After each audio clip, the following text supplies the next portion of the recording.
ইবাদত কবুলের মৌলিক পূর্ব শর্ত হলো দুইটা। এক, রাসূলের পদ্ধতিতে হতে হবে, আর দুই, হালাল উপার্জন হতে হবে। যদি আমাদের উপার্জনটা হালাল না হয় আর ইবাদতটা রাসূলের পদ্ধতিতে না হয়, তাহলে আমাদের কোনো ইবাদত আল্লাহর কাছে কবুলযোগ্য হবে না।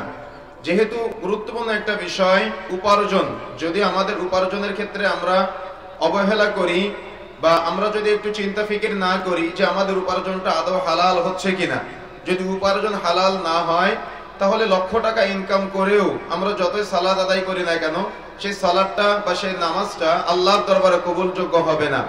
যদি আমরা সিয়াম পালন করি, তাহলে সেই সিয়ামটা আল্লাহর দরবারে কবুলযোগ্য হবে না। দেখা যাচ্ছে আমরা লক্ষ লক্ষ টাকা করে খরচ করে হজ করতে যাই, আমার উপার্জনটা যদি হারাম হয় তো আমার ওই হজ করতে যাওয়ার কোনো মানে হয় না। কেন? হজ তো কবুলযোগ্য হবে না। আমি যত দান যত সাদাকা করি না কেন, যদি আমার উপার্জনটা হালাল না হয়, তাহলে আমার দান সাদাকাটাও কবুলযোগ্য হবে না। এই জন্য উপার্জন অত্যন্ত গুরুত্বপূর্ণ একটা ইবাদত। মনে রাখার চেষ্টা করতে হবে, আমাদের উপার্জনের ক্ষেত্রে যদি আমরা রাসূলুল্লাহ সাল্লাল্লাহু আলাইহি সাল্লামের নীতিগুলোকে ফলো করি, সময় যেহেতু একেবারে সংক্ষিপ্ত, আমি শুধু পয়েন্টগুলো আপনাদের জানিয়ে দিব, আপনারা পয়েন্টগুলো মনে রাখার চেষ্টা করবেন। আমরা যদি রাসূলুল্লাহ সাল্লাল্লাহু আলাইহি সাল্লামের নীতিগুলো ফলো করি, রাসূলুল্লাহ সাল্লাল্লাহু আলাইহি সাল্লাম যেগুলো নিষেধ করেছেন, যেগুলো আদেশ করেছেন, সেগুলো একটু মেনে চলার চেষ্টা করি, তাহলে আমাদের উপার্জনটা আমরা হালাল এবং বৈধ করে ফেলতে পারবো। সর্বোপরি তিরমিজির মধ্যে আসছে ২ নম্বর খণ্ডের ১৭৭ নম্বর পৃষ্ঠা, আবু দাউদের মধ্যে আসছে ৪ নম্বর খণ্ডের ২৯৯ পৃষ্ঠার লম্বা হাদিস। আমি সংক্ষেপে শুধুমাত্র আপনাদের স্মরণ করে দিচ্ছি এতটুকুই, যে রাসূলুল্লাহ সাল্লাল্লাহু আলাইহি সাল্লাম বলছেন, যখন কোনো ব্যক্তি বাড়ি থেকে বের হয়, সে নিজে হালাল খাওয়ার উদ্দেশ্যে, তিরমিজির বর্ণনা, নিজের পরিবারদেরকে হালাল খাবার খাওয়ানোর উদ্দেশ্যে যখন কোনো ব্যক্তি বাড়ি থেকে বের হয়, ও বাড়ি ফিরে আসার আগ পর্যন্ত যত সময় বাড়ির বাইরে থাকবে, যদি তার উদ্দেশ্য হয় যে নিজে হালাল খাদ্য গ্রহণ করবে, যদি তার উদ্দেশ্য হয় পরিবারকে হালাল খাবার খাওয়াবে, যদি তার উদ্দেশ্য হয় স্ত্রী সন্তানকে হালাল খাবার খাওয়াবে, তো যত সময় বাড়ির বাইরে থাকবে তার পুরোটাই ইবাদতে রূপান্তরিত হবে। সুবহানাল্লাহ। তার মানে আপনি সকাল ৮টায় বাড়ি থেকে বের হয়েছেন, রাত্রে বাড়িতে ফিরবেন, আপনি উপার্জনের জন্য বাড়ি থেকে বের হয়েছেন, আপনার পুরাটা ইবাদত বলে গণ্য হবে। আপনি সকালে দোকানদারি করার জন্য বের হয়েছেন, রাত্রে দোকান থেকে বাড়ি ফিরবেন, যদি আপনার নিয়ত থাকে পরিবারকে হালাল খাবার খাওয়াবেন, তাহলে পুরাটা ইবাদতে রূপান্তরিত হবে।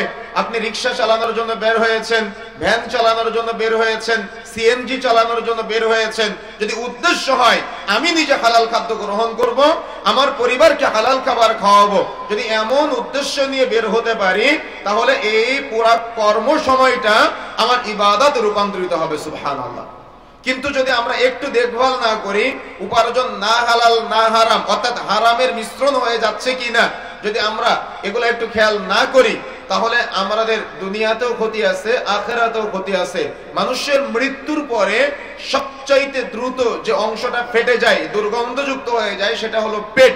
আর এই পেট পরিপূর্ণ করার জন্য আমরা না হালাল না হারাম, অর্থাৎ উপার্জনের সাথে জড়িত আছে, আমরা হালাল হারাম বাছ বিচার করি না। অর্থাৎ যে পেট পরিপূর্ণ করার জন্য আমরা হারাম উপার্জনে জড়াচ্ছি, সেই পেটটাই আমাদের মৃত্যুর পরে সবচাইতে বেশি দুর্গন্ধ ছড়াবে, যে পেট ফেটে যাওয়ার মাধ্যমে।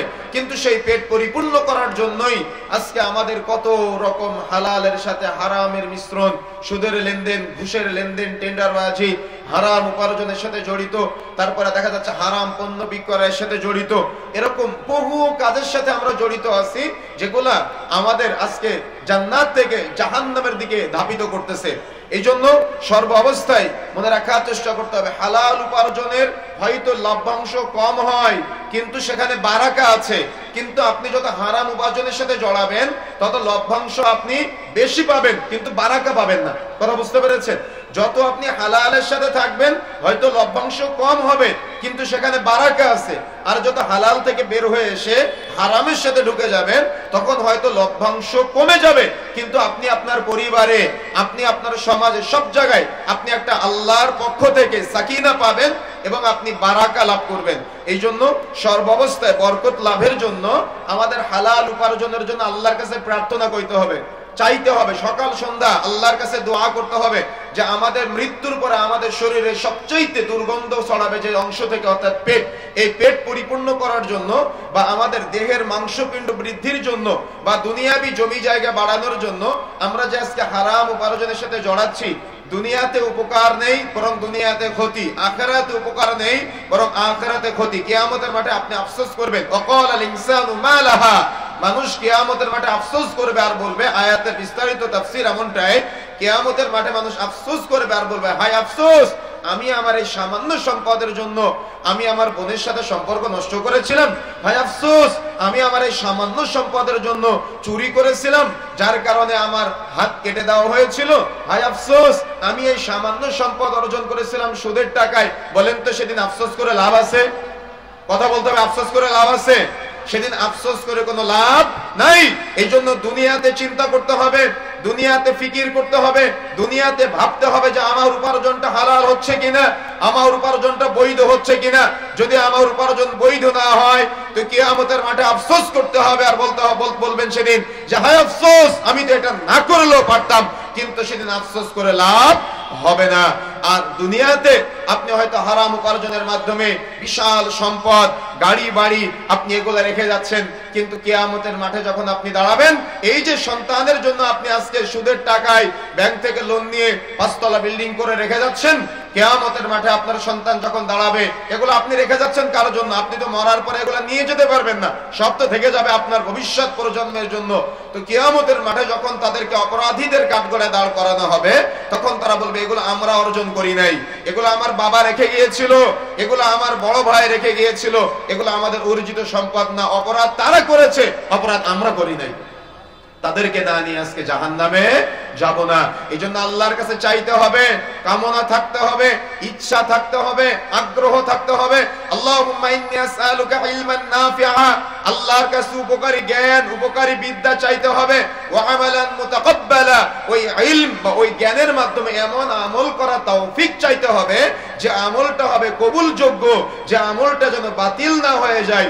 সর্বোপরি আল্লাহর কাছে চাইতে হবে ওয়ারিজকুন তাইয়্যিবা, আল্লাহ তুমি আমাকে এমন রিজিক অন্বেষণ করা তৌফিক দান করো যে রিজিকটা হবে হালাল, যে রিজিকটা হবে তাইয়্যিবা, যে রিজিকটা হবে পবিত্র। সুবহানাল্লাহ। তাহলে আল্লাহর কাছে চাইতে হয়, আল্লাহর কাছে ইলমান নাফিআ চাইতে হয়, আল্লাহর কাছে এমন আমল করা তৌফিক বা কামনা চাইতে হয় যে আমলটা কবুলযোগ্য, যে আমলটা বাতিল হবে না, যে আমলটা আল্লাহর কাছে পৌঁছাবে। আর ওই আমল করতে পৌঁছানোর জন্য আমাকে আপনাকে আল্লাহর কাছে চাইতে হবে উত্তম রিজিক, যে রিজিকটা হবে তাইয়্যিবা, যে রিজিকটা হবে হালাল, যে রিজিকটা হবে পবিত্র। যদি রিজিক হালাল না হয় তো আপনি যতই দোয়া করেন না কেন, ওই দোয়া আল্লাহর কাছে পৌঁছাবে না। যত ইবাদত করেন না কেন, ওই ইবাদত আল্লাহর কাছে পৌঁছাবে না।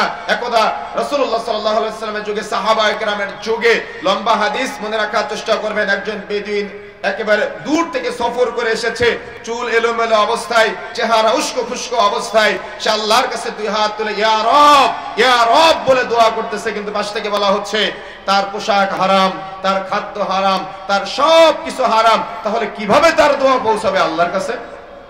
কিভাবে তার দোয়া কবুল হবে আল্লাহর কাছে? সুতরাং আল্লাহর কাছে দোয়া আমরা করি, কিন্তু আমাদের দোয়া কবুল হয় না, আমরা হতাশ হয়ে যাই। আপনি হালাল উপার্জন করেন, আপনি হালাল রিজিক খাওয়ার চেষ্টা করেন, দেখেন আপনার দোয়া কবুল হয় কিনা। কিন্তু আমরা তো হারামের সাথে জড়িত আছি। এরকম বহু হারাম উপার্জনের সাথে আজকে কিন্তু আমাদের সমাজের মানুষ জড়িত আছে। আর এই হারাম উপার্জনের সাথে যারা জড়িত কারা? যারা বেশি দুনিয়া বিমুখ, অর্থাৎ দুনিয়ামুখী যারা, তারা বেশি হারাম উপার্জন করে। অর্থাৎ হারাম উপার্জনের সাথে যারা জড়িত তারা বেশি দুনিয়ামুখী হয়, এবং যারা অল্প সময় অধিক বড়লোক হওয়ার আকাঙ্ক্ষা করে। মৌলিকভাবে 2টা পয়েন্ট। যারা দুনিয়াতে হারাম ইনকাম করে, হারাম উপার্জন করে, তাদের মৌলিকভাবে 2টা চিন্তা। এক, দুনিয়াতে শর্টকাটে বড়লোক হতে হবে। আরেকটা হলো যাদের অন্তর তাকওয়াহীন এবং যারা হারাম উপার্জন করে কিন্তু তাদের ব্রেনে নাড়া দেয় না, বা তাদের ব্রেনে ধাক্কা দেয় না, অল্প সময়ে তারা অধিক বড়লোক হওয়ার আকাঙ্ক্ষায় তারা আজকে হারাম উপার্জনে জড়ায়। যেমন যদি আমি একটা উদাহরণ দিই, আপনার একটা চায়ের দোকান, আপনার পাশের একজনের একটা চায়ের দোকান, আপনার চায়ের দোকানে সকাল 8টা থেকে রাত্রি 10টা পর্যন্ত আপনি সিনেমা দেখান, কিন্তু আপনার পাশের দোকানে সে কখনো সিনেমা দেখায় না, সে কখনো সিগারেট বিক্রয় করে না, সে কখনো জর্দাগুল বিক্রয় করে না। সে কি করে? সে শুধুমাত্র চা বিক্রয় করে, হালাল পণ্য যেগুলো আছে সেগুলো বিক্রয় করে, অর্থাৎ সে কোনো হারাম পণ্য বিক্রয় করে না। এখন আপনি হারাম পণ্য বিক্রয় করতেছেন, আপনার দৈনিক ইনকাম অর্থাৎ লভ্যাংশ থাকতেছে 1000 টাকা, কিন্তু যে হারাম ইনকাম করে না, যে সিনেমা দেখায় না, যে সিগারেট জর্দাগুল বিক্রয় করায় না অর্থাৎ করে না, তার হয়তো দৈনিক ইনকাম হয়তো 500 টাকা, তাহলে অনেক কম বেশি হচ্ছে না? এখন দেখা যাচ্ছে আপনার এই হারাম ইনকাম হচ্ছে, কিন্তু তার ইনকামটা হচ্ছে হালাল। কেন? সে হালাল পণ্য বিক্রয় করতেছে আর আপনি হারাম কাজে সহযোগিতা করতেছেন। যদি আপনার বোঝার স্বার্থে আমি একটু ভালো করে বুঝাই, সকাল 8টা থেকে রাত্রি 10টা পর্যন্ত ডিশের বিল কে দেয়? আপনি দেন। কারেন্টের বিল কে দেয়? আপনি দেন। টিভি কার টাকায় ক্রয় করা? আপনার টাকায় ক্রয় করা। তাহলে এইখানে যে সিনেমা আপনি দেখাচ্ছেন সকাল 8টা থেকে রাত্রি 10টা পর্যন্ত, যে দেখে সে তো একা পাপ করে, কিন্তু আপনি দেখার সুযোগ করে দিয়েছেন, আপনি ওপেন করে দিয়েছেন, আপনি সুযোগ করে দিয়েছেন, তাই সবাই সিনেমা দেখে। আগে তো মানুষ সিনেমা হলে যেত সিনেমা দেখার জন্য, কিন্তু এখন আপনার চায়ের দোকান সিনেমা হল, আপনার মুদিখানার দোকান সিনেমা হল, আপনার হোটেল দোকানটা সিনেমা হল। সকাল 8টা থেকে রাত্রি 10টা পর্যন্ত যত মানুষ সিনেমা দেখবে, প্রত্যেক ব্যক্তির একটা করে পাপের ভাগ, গুনাহে জারিয়া স্বরূপ আপনার আমলনামায় লিপিবদ্ধ হবে। তার মানে যেহেতু আপনি গুনাহ করতে সহযোগিতা করেছেন, সেহেতু গুনাহের দায়ভার আপনাকেও নেওয়া লাগবে। গুনাহে জারিয়া স্বরূপ আপনার আমলনামায় এই গুনাহের দায়ভারটা যুক্ত হতে থাকবে। সকাল 8টা থেকে রাত্রি 10টা পর্যন্ত আপনি সিগারেট বিক্রয় করলেন, বা আপনি দোকানে দোকানে এটা সাপ্লাই করলেন, আপনি বোঝার চেষ্টাই করলেন না যে আপনি কি করতে সহযোগিতা করতেছেন। তার মানে আপনি কোন হালাল কাজে সহযোগিতা করলেন না আপনি কোন হারাম কাজে সহযোগিতা করলেন। আল্লাহ রাসূল বলছেন, লা ইয়াদখুলুল জান্নাতা মুদমিনুল খামর, যে ব্যক্তি নেশা জাতীয় দ্রব্য সেবন করবে সে জান্নাতে যাবে না। আল্লাহ রাসূল বলছেন, সালাসাতুন কাদ হারামাল্লাহু আলাইহিমুল জান্নাহ, 3 শ্রেণীর ব্যক্তি কখনো জান্নাতে যাবে না। তার মধ্যে 1 নম্বরটা হলো মুদমিনুল খামর, যে ব্যক্তি নেশা জাতীয় দ্রব্য সেবন করবে সে কখনো জান্নাতে যাবে না। রাসূলুল্লাহ সাল্লাল্লাহু আলাইহি সাল্লাম বলছেন, যে ব্যক্তি একবার নেশা জাতীয় দ্রব্য সেবন করবে তার আগামী 40 দিনের ইবাদত কবুলযোগ্য হবে না। তাহলে এরকম একটা জঘন্য, এরকম একটা বর্বর, এরকম একটা জঘন্য পাপ কাজে আপনি মানুষকে সহযোগিতা করতেছেন। এই সকাল 8টা থেকে রাত্রি 10টা পর্যন্ত আপনি হয়তো এই কোম্পানিতে চাকরি করেন, বা আপনি হকারি করার মাধ্যমে দোকানে দোকানে সাপ্লাই দেন, বা আপনার চায়ের স্টলে, আপনার মুদিখানার স্টলে আপনি সকাল 8টা থেকে রাত্রি 10টা পর্যন্ত যত মানুষকে আপনি এই মাদক দ্রব্য সাপ্লাই করবেন, মনে রাখার চেষ্টা করবেন, যে খায় সে তো একা পাপ করে, কিন্তু আপনি এই সিগারেট জর্দাগুল বিক্রয় করার মাধ্যমে যত মানুষ আপনার দোকান থেকে খাবে, প্রত্যেক ব্যক্তির একটা করে পাপের ভাগ আপনার আমলনামায় লিপিবদ্ধ হবে। তাহলে কি উপার্জন বৈধ হলো না অবৈধ হয়ে গেল? উপার্জন হালাল হলো না হারামের মিশ্রণ হয়ে গেল? ভালো করে ব্রেন দিয়ে বুঝতে হবে। আপনি একটা অফিসে চাকরি করেন, যে অফিসে মালিকের সাথে আপনার কন্টাক্ট হলো, আপনি সকাল 8টায় ঢুকবেন, বিকাল 5টায় বের হবেন, কিন্তু দেখা যাচ্ছে আপনি সকাল 8টায় ঢুকেন, বিকাল 5টায় বের হন। এই বের হওয়ার পরেও মাস শেষে আপনার কোম্পানির মালিক আপনাকে 1000 টাকা কম দিয়েছে, তখন আপনি জোর গলায় বলেন যে মালিক আমাকে টাকা কম দিয়েছে, সে হলো জালিম। বলে কিনা? এ কথা বলে না যে মালিক আমার বেতন কমিয়েছে, মালিক জালেম। কিন্তু আপনি কি করেন? আপনার ডিউটি হলো 8টায়, কিন্তু আপনি প্রতিদিন ঢোকেন 8:30টায়। আপনার বের হওয়ার কথা 5টায়, কিন্তু আপনি প্রতিদিন 4:30টায় বের হয়ে আসেন। তাহলে আপনি যে প্রতিদিন 1 ঘন্টা অর্থাৎ কর্মঘন্টা ফাঁকি দিচ্ছেন, আপনার মালিকের সাথে যে চুক্তি আছে, চুক্তির বাহিরে গিয়ে আপনি যে কর্মঘন্টা ফাঁকি দিচ্ছেন, 1 মাসে 30 ঘন্টা কর্মঘন্টা ফাঁকি দিচ্ছেন, তাহলে কি আপনি জালিম না? আমার কথা বুঝেন না মনে হয়? কথা বুঝতে পেরেছেন? তাহলে যদি আপনার মালিক আপনাকে বেতন কম দেয়, মালিক জালিম বলতেছেন, কিন্তু আপনি কি করতেছেন? কর্মঘন্টা প্রতিদিন 1 ঘন্টা করে ফাঁকি দিচ্ছেন, আধা ঘন্টা করে ফাঁকি দিচ্ছেন, তাহলে কি আপনি এই কাতারে পড়বেন না? আপনি কি অপরাধী না? আপনার কি জবাব দেওয়া লাগবে না কিয়ামতের মাঠে? অবশ্যই জবাব দেওয়া লাগবে। আপনার একটা মুদিখানার দোকান আছে, আল্লাহ রাব্বুল আলামিন বলছেন ওয়াইলুল লিল মুতাফফিফিন। লম্বা আলোচনা, সংক্ষেপে বলছি শুধুমাত্র, সেটা হলো আল্লাহ রাব্বুল আলামিনের নির্দেশনা হলো অপরাধীদের তালিকায় 1 শ্রেণীর অপরাধী আছে যারা ওজনে বা পরিমাপে কম দেয়। নেওয়ার সময় বেশি করে নেয়, দেওয়ার সময় কম দেয়।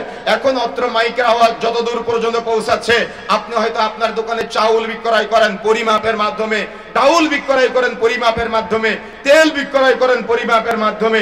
এখন আপনি যখন অন্য কারোর কাছ থেকে নিচ্ছেন তখন আপনি বেশি করে নেন বা পরিমাণে সমান নেন, কিন্তু যখন আপনি কাউকে দিচ্ছেন বা সেল করতেছেন তখন আপনি দেখা যাচ্ছে 1 লিটারে 10 গ্রাম কম দিচ্ছেন। কেউ দেখে না, দেখে কে?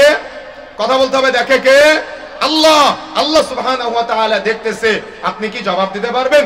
এটা বান্দা কেন্দ্রিক পাপ। পাপ দুই ধরনের, একটা হলো আল্লাহ কেন্দ্রিক পাপ আর একটা হলো বান্দা কেন্দ্রিক পাপ। আল্লাহ কেন্দ্রিক পাপ আল্লাহ চাইলে ক্ষমা করতে পারে, কিন্তু বান্দা কেন্দ্রিক পাপ যদি বান্দা না ক্ষমা করে আল্লাহ রাব্বুল আলামিন ক্ষমা করবেন না।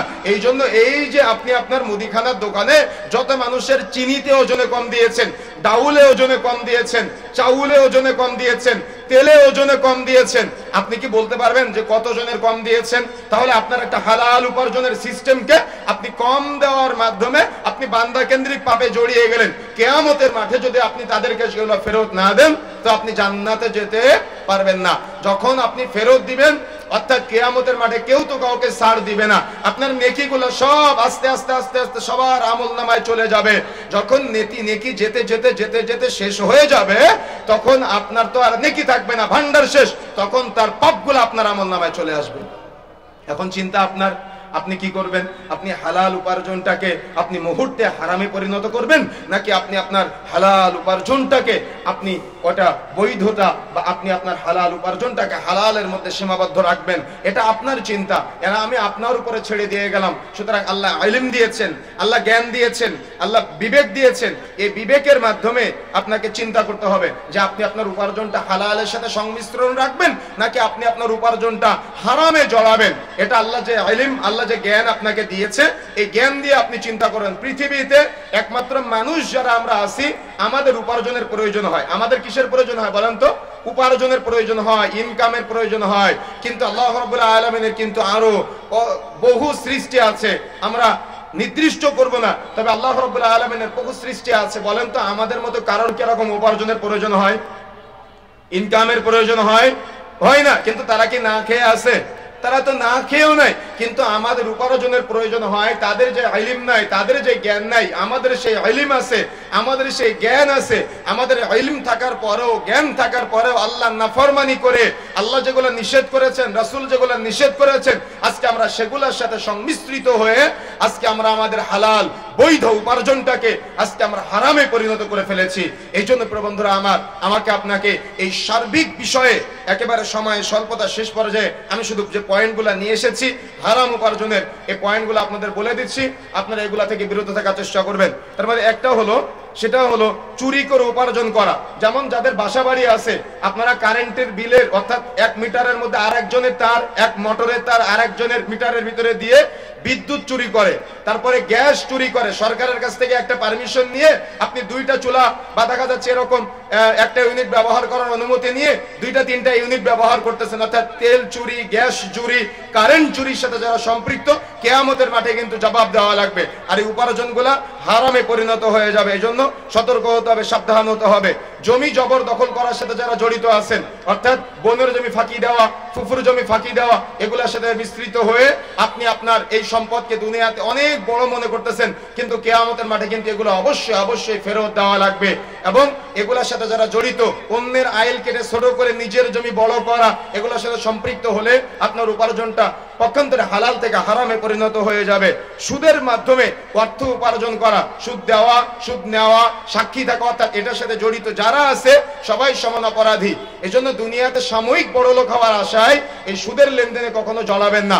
সুদের লেনদেনে জড়িয়ে আজকে হয়তো কুলাউড়াতে 10তলা বিল্ডিং যেটা আছে সাপোজ যদি থাকে, তাহলে সেটা ব্যাংক থেকে লোন না নিয়ে বানানো হয় নাই। এখন এগুলা তো মরার পর আর কবরে নিয়ে যাওয়া যাবে না। তাহলে কিয়ামতের মাঠে যখন আপনি দাঁড়াবেন এই সুদের টাকার এই বিল্ডিং, তখন আপনি আফসোস করবেন আর বলবেন, হায় আফসোস, আমি তো এটা না বানালেও পারতাম, আমি তো এগুলো ভোগ করতে পারি নাই, আমার সন্তান ভোগ করেছে, আর সন্তান আজকে আমার বিরুদ্ধে কথা বলছে। এই জন্য এরকম সুদের লেনদেনের A to Z যেগুলো আছে সবগুলা থেকে বিরত থাকতে হবে। ঘুষের বর্তমানে একটা নাম হলো হাদিয়া। ঘুষের বর্তমান নাম হলো হাদিয়া, টেবিলের নিচ দিয়ে লেনদেন করা হয়। সুতরাং সতর্ক থাকতে হবে, সাবধান থাকতে হবে।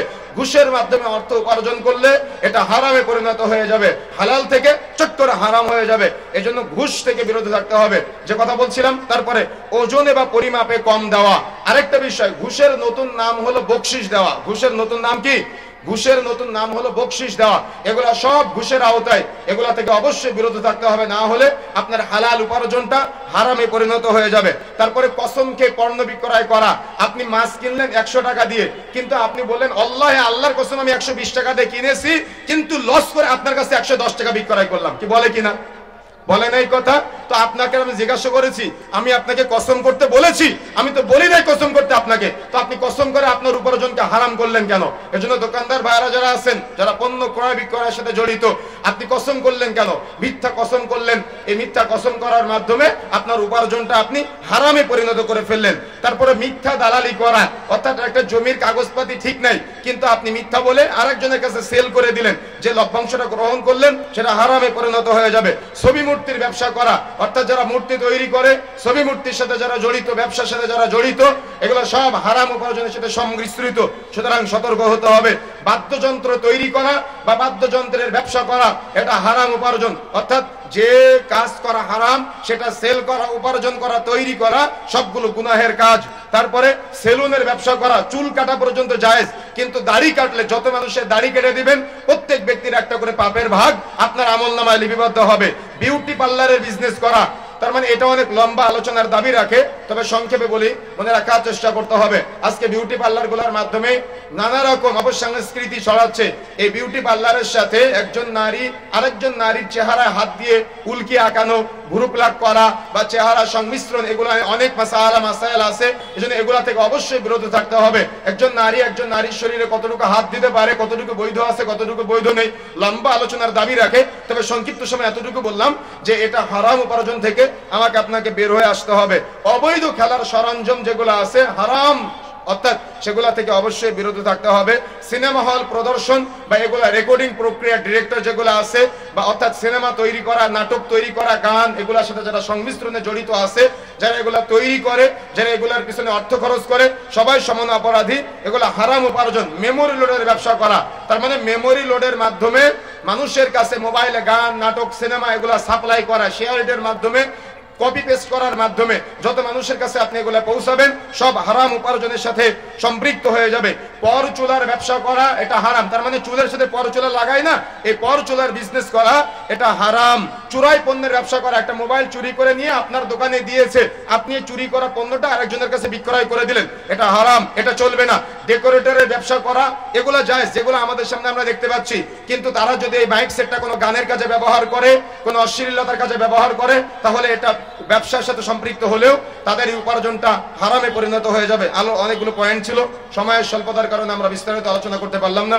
আল্লাহ রাব্বুল আলামিন যদি অন্য কোনো সময় তৌফিক দেয়, তাহলে এই বিস্তারিত আলোচনা দরকার। এত সংক্ষিপ্ত সময়ে আলোচনা আসলে পুরাটা করাও যায় না, বোঝানোও যায় না। তবে যতটুকু আমি বুঝেছি আপনাদেরকে বোঝানোর চেষ্টা করেছি। আল্লাহ রাব্বুল আলামিন আমি সহ আমাদের সবাইকে হারাম উপার্জন থেকে, বিরত থেকে হালাল উপার্জনের সাথে জড়িত থাকার তৌফিক দান করুন, আল্লাহুম্মা আমিন। সর্বোপরি সকাল সন্ধ্যা আল্লাহর কাছে দোয়া করবেন, আল্লাহুম্মা ইন্নী আসআলুকা ইলমান নাফিআ ওয়া আমালান মুতাকাব্বালা ওয়া রিজকান তাইয়্যিবা। আল্লাহর কাছে এমন রিজিক চাইবেন যে রিজিকটা হবে হালাল, যে রিজিকটা হবে তাইয়্যিবা, যে রিজিকটা হবে পবিত্র।